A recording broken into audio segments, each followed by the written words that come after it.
So welcome, Bernie. I'm so happy to have you with us. I've been looking forward to talking to you for several months now, but of course you're a busy man all over the world. So it's so great to have you on Cut and Mix. Thank you for having me, and more than delighted to be part of your show and receiving the invitation from you. And I said, why not? Let's do it. Exactly. Let's dive deep into the world of Bernie Martin. So I have been doing a lot of research on you. And you have many, many accomplishments in your fashion journey, but I always like to kind of go back and look at the beginning. Uh-oh. So a couple of times in interviews and on your website and stuff, you mentioned that you first started designing at the age of 8. Yeah. Did you, when you sat down, were you just drawing clothes or were you sitting down with the idea in your head that you were actually designing something?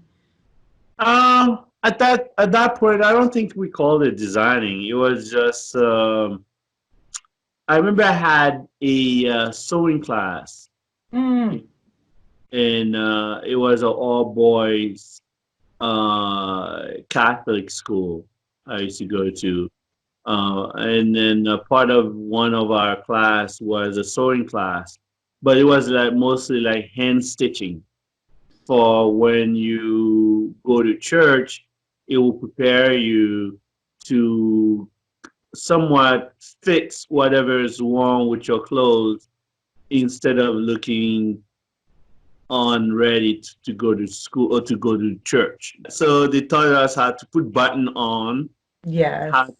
to do a quick hemming, Hmm. and how to prepare a hole and the different type of stitching. That was it. It's a great foundation, though. Yeah, it was a very, very basic foundation that somewhat gave me the ability to continue on and do my own thing, so to speak, But at the same time, I was always somewhat entrepreneurial in creating stuff anyway. Hmm. But remind you, we are talking about in Haiti here. We're not talking about when I was living in the U.S. at that Well, I time. was just going to ask you if you were in the U.S. Okay, so it was a curriculum that was in Haiti. Yeah. Wow, At that's. a all boys Catholic school. But your grandmother also had a lot of influence helping you when you were younger and throughout your life too. Did she sew? No, not really. She somewhat was what do you call it, instrumental in terms of like guiding me with my what would become of who I am today. Because I don't think that was a job that could have been done by anybody else. Sometimes No, we're matched up with the right people. exactly. So the reason for such thing is because my parents, of course, knowing the condition of Haiti on not only politically but at the same time the infrastructure for economic growth, you know, was nearly. I'm comfortable with it now, but back then it was not a comfortable thing to grow up knowing. You know what I'm saying? Because the fact is, everybody in my neighborhood had their fathers and mothers. They had their parents picking them up to schools and things like that. And then as you're becoming older boy, you started somewhat what we would call it rebellious, kind of attitude toward anything. Mhm. Uh, for me, my dad left me when I was 4 years old to come to the United States, just for seeking for a better life. And Right. mom left. My mom was pretty much in and out, going through different Caribbean islands, and eventually she settled in Miami with my dad when I was only 5 years old, you know. Hmm. So they entrusted, my grandmother to help them in that situation. Um, yeah, for years when I was younger, you feel abandoned. You know what I mean? Uh, Yeah. and feeling that, oh my God, they left me. How could you do that? You know. But as I'm becoming a man, I start realizing um, what they were facing with. Does that make sense? Yes. And There's a lot of stories and a long history of parents going out trying to forge that better life in a different yeah, area, and exactly, exactly. grandparents stepping up to help or other family members. Exactly. And then that's what you want to call it, sacrifice, Now I understand that. But prior to that I did not. Sorry for the long answer. That No, that's okay. It's fairly important to understand that because as I said earlier, a lot of creative types, we get influenced a lot by our backgrounds and how you yeah, translate sometimes those feelings when you're younger and sometimes even how you retranslate them as you get older and you see them through a different lens. exactly. Well, let's fast forward a little bit. So you Yeah, made it through your rebellious years. You did well enough in school to definitely go on to college. And exactly. is that when you went to college, did you go with a specific idea that you were going to go to college for design, No, or did you go to uh, college for something else and it morphed into design? no, I didn't go to college for design at all. Being an immigrant child, Hmm. art is not supported. You Right. know, it's just a survival mechanism. Why Yeah. would you want to go to the United States and learn art? you know, that's just that's just a fat out answer you will get, and then come to find out a lot of immigrant house. It's like you doing what? So I went to school for engineering, Oh, computer science. At the time it was not as elaborate as it is now. So when I went to school for computer, it was a handful of other career forms that were embedded into one career. Does that make sense? So that's the studies I have. Like for instance, I know how to build a computer and I know how to break it down. I know coding and I know how to do graphic. All this knowledge is in the back of my mind at the same time, you know. But uh, shortly after that, when I was in college, a group of friends of mine came to visit me in Indiana. Somewhat what you want to call it, give me the rebirth of what I will become. And I was a senior at my in the college. They're like literally laughing because you're not a computer guy, you're not an engineer, you're a fashion guy. What are you talking about? yeah. And of course, I put it to the side. I finished school. I graduated. I worked in the corporate world for a number of years, and I'm not kidding you. I literally walked out of a job with a blueprint in my head. You know, I knew exactly what I wanna do. Does that make sense? And Yes, yeah, absolutely. Sometimes you do what you have to until you really get your feet under you for what you want to do, and then it's time to walk out and say, "Okay, I'm going to put myself out there now and try to do this." Did you yeah. already have some designs done when you made this decision, or is it something where you just started from the ground up? No, I literally started it from the ground up, and then within a year of me going through the process, I decided to go back to school. I went to FIT New York Yeah. and basically learning the basic stuff. Just for everybody else, FIT is the Fashion Institute Technology. of Technology. Okay. Yeah, they're in New York. And of course, when I went there, it was like a breath of fresh air. And come to find out, there was a lot of computer involvement in fashion. And Yeah, I was gonna say, I was just thinking when you were talking about all the pieces, I was like, wow, that really had to have come in handy later on when you started getting into it, the yeah, fashion part. yeah. But what people don't realize, how fashion is not very much integrated into the computer world, just like any other career. But Mhm. in my opinion, um, it's more so with the fashion industry more than anything else, you know. And and at the age when I went to school at FIT, it was the beginning of that transition of that new world. of fashion. Does that make sense? Oh, yes, because when I first started being a DJ, we were still on CDs, and now everything's laptop and video, and so Yeah, yeah, I went through a lot of that same kind of transition. yeah. I was right there at that cutting Mhm. edge of technology. Skype was becoming the new thing. Uh, the connection, wireless connection was becoming more affluent. Mm. Uh, Video cam was becoming the things of the norm. So all that people don't understand why fashion is changing. Well, technology changed, or we want to call it the career path have changed tremendously. You know, Yes. and manufacturers that were in New York, all the simple makers now were going overseas. The only people that you will meet in New York were just basically the head office people, the marketing team, the PR team, things like that. Versus prior Right. to that, they had the sample makers in New York, they had all that stuff. And then people that I've met when I was at FIT, they're like, "What are you talking about? Go overseas, go overseas." That was the no, that was the norm. That was back in 2005.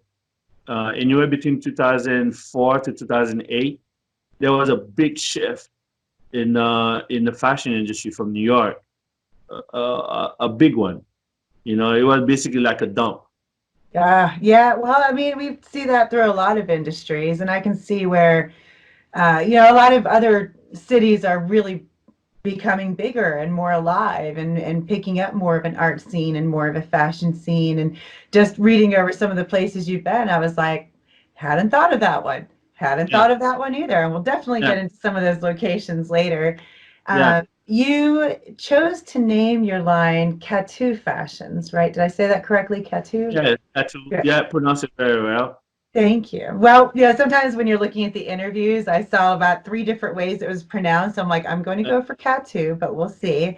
Now, I know there's a couple of inspirations for the name from what I was reading. I know your grandmother's middle name was Katu, wasn't it?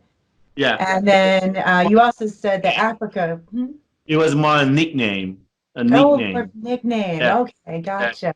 Because her name was Marie Catherine Ah, Rival. and- Catherine is short for Catou in French. oh, see, learn something new every day. I love that. So, Catherine's, we can call you Johnny, Katu. Johnny.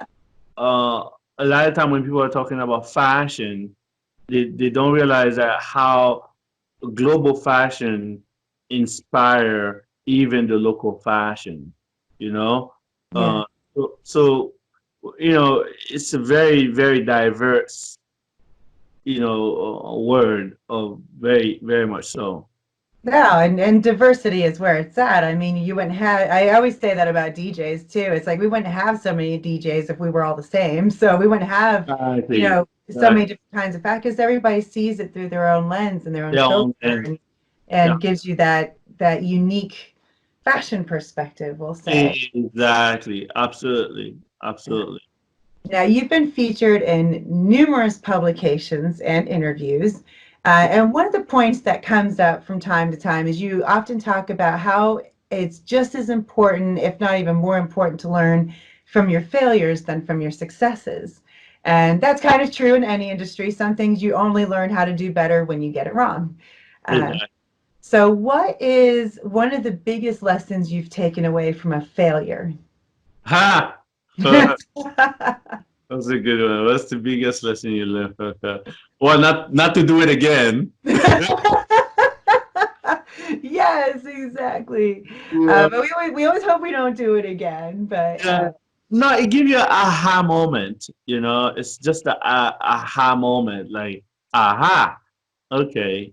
Well, I thought this wrong. What can we do differently? But at the same time, keep on moving forward. right. A lot of times when you're looking at some people thinking of failure, they're thinking like, oh, let me just stop, you Ugh, know, just stop. And and for me, I never really quite understanding why I should stop. If you can't think of it in fashion, it probably did happen. yeah, probably bet, probably You forgetting the know, double-sided tape, yeah, or yeah. if there's one that I probably would have liked to say that I've learned the biggest mistakes, it has to do with um, investing the proper time to investigate what needs to be done, you know, Hmm. instead of like you feel so much into what you call it, the passion of things, you know, and not you're not really properly going back to really To um execute it effectively. doing it. Yeah. So that'll be one thing for sure. Yeah. So yes, preparation. Preparation is Yeah. by and far. So your style you describe as edgy and elegant and flirty and sophisticated. We're going to take a look at some of these right now. I've got a couple of clips from some of your past fashion shows. Okay. All right.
Ah, God, I loved all of those collections because one, I adore color and I really like shiny things. And you have a lot of glamour interspersed with some really, really functional but still stylish clothing throughout your collections.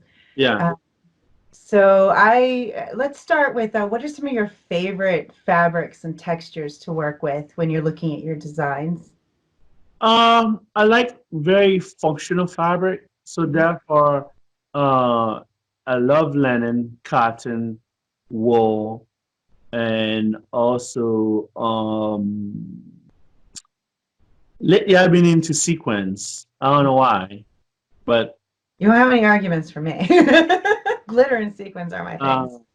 yeah, very functional fabric. Not that I don't like chiffon, I don't like all the other stuff, but functionality is very much a very big part of what we create here. So if you have a woman buying something here in the Midwest, she gonna like, okay, can I go to Walmart with this? Or can I go to the Christmas party with this? Oh, Mhm. I can visit my girlfriend with this. Oh, I can go to a date Saturday night with it.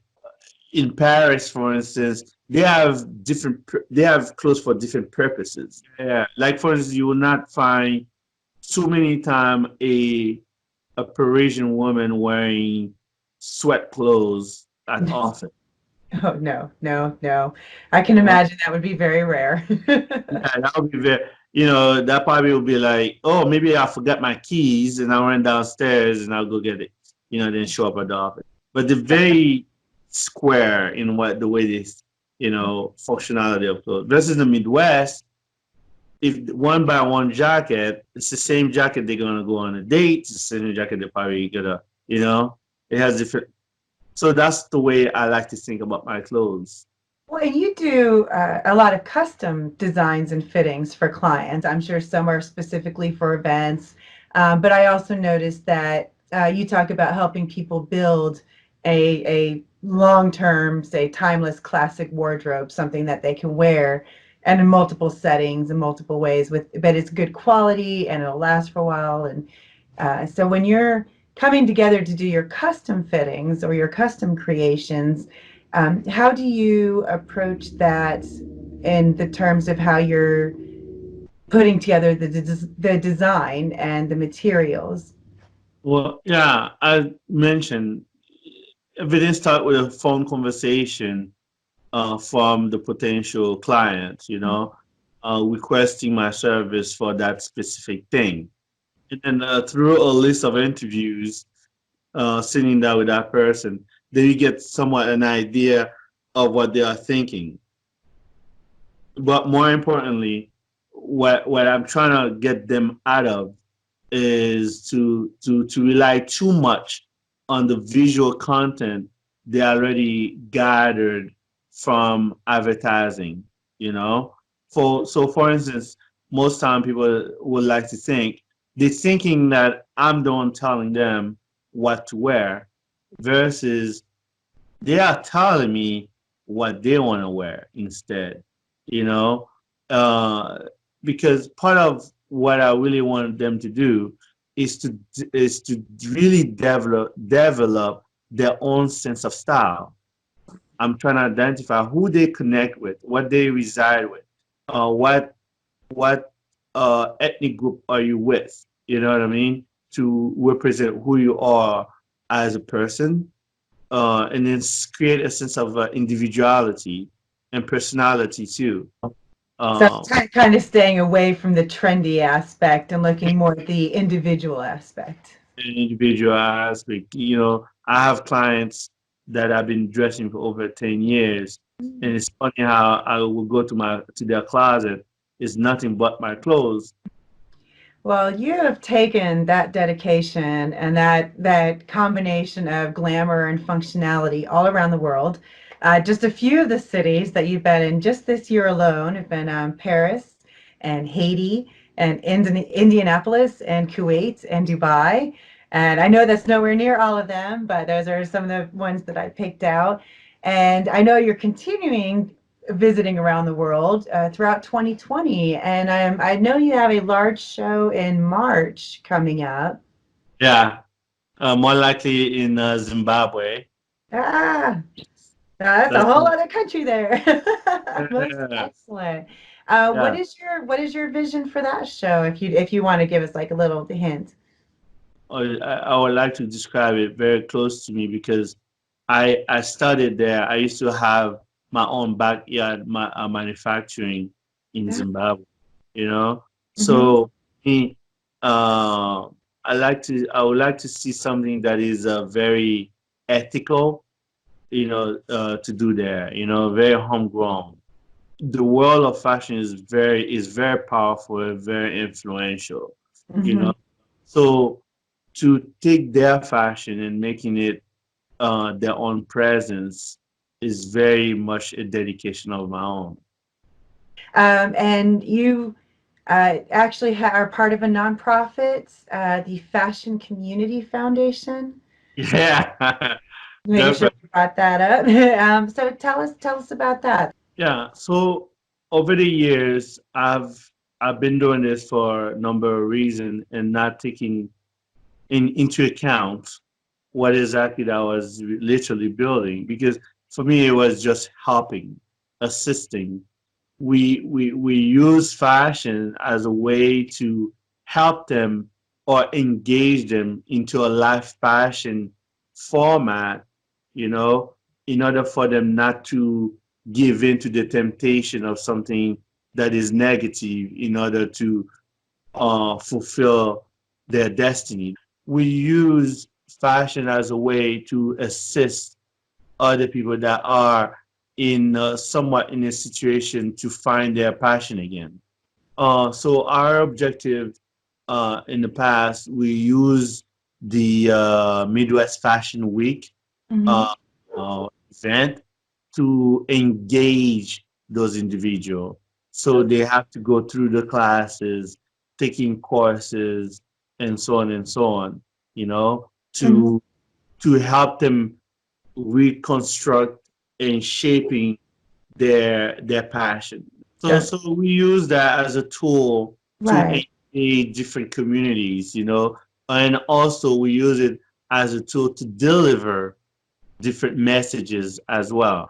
We are on beginning stages on how we can literally use that to help different communities that are predominantly in a trauma situation, whether Mhm. they are rape victims and other situations, to see how we can partner with other charitable organizations to help them shape and mold and find a life passion to fulfill, to fast forward with their life.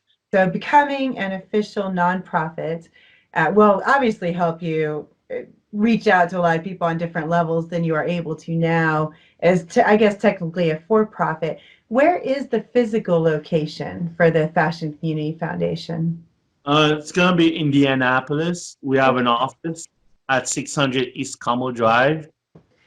Okay, so I can't let you go without asking a little something about music, of course. Yeah. So do you choose the music for your fashion shows or do you collaborate with people on Oh, that? I've done it all. I've done it all. Because you have a lot of influences, and having traveled around the world, I'm sure you get to hear so much music that we never probably will ever get to hear stateside without really looking for it. What would you say is a couple of your favorite genres of music or areas of music that you like to feature? House music. House music. Oh, You know, anything that has to do with electronic beats, and mhm, also I love the fact of how different culture interpret house music. mhm. South Africa, Chicago, New York, and then we go to Paris. You go to Russia, and they all have their own version of what techno is or house music is. So yeah, Oh, I always laugh when people are like, "Can you play some house music?" And I'd be like, you gotta narrow that down a tiny bit, just a little bit. yeah, It's your house. It's yeah, not his yeah, house. It's not her house. There's a lot of yeah. house out there. So, Bernie, thank you so much for coming on with me today. I know everybody that's watched this is probably going, I need some Catou fashion. So, what is the best way for people to follow you, find you, stalk you, be part of your world? Definitely. Number one way is definitely by sending me a quick email, bemartin at catwear.com. Our website, you can send us a message directly. And of course, social media, whether if it is Instagram or Facebook and Twitter, you can definitely send us a message there. And yeah, and our website will be the best way to communicate with us. Yeah. I always say that's kind of the one-stop shop for most creators because there's so many Exactly. social platforms that you almost have to have your website hub, and then that Yeah. goes to all the other places that people can All the find other you. bit. Yep. Exactly. My phone number is there. My contact information. Everybody's there. Wonderful. Well, I am super excited and looking forward to 2020 to see what goes on with your Fashion Community Foundation, with your upcoming shows. I would love to do some follow-ups and updates that we can do in the future to show off how 2020 goes for you. So, ladies and gentlemen, there you have it. And let me say this, ladies, gentlemen, and everyone in between and outside of that, you too can have your very own Catou Fashions There you just go. by getting hooked up here with Bernie Martin. So Bernie, thank you, thank you, thank you. It was so nice talking to you. We could probably keep talking forever, but I think I should let you go make some more fabulous designs. Thank you very much. You have a great day, and thank you very much for giving me the opportunity to talk to you and present myself to you and your audience as well.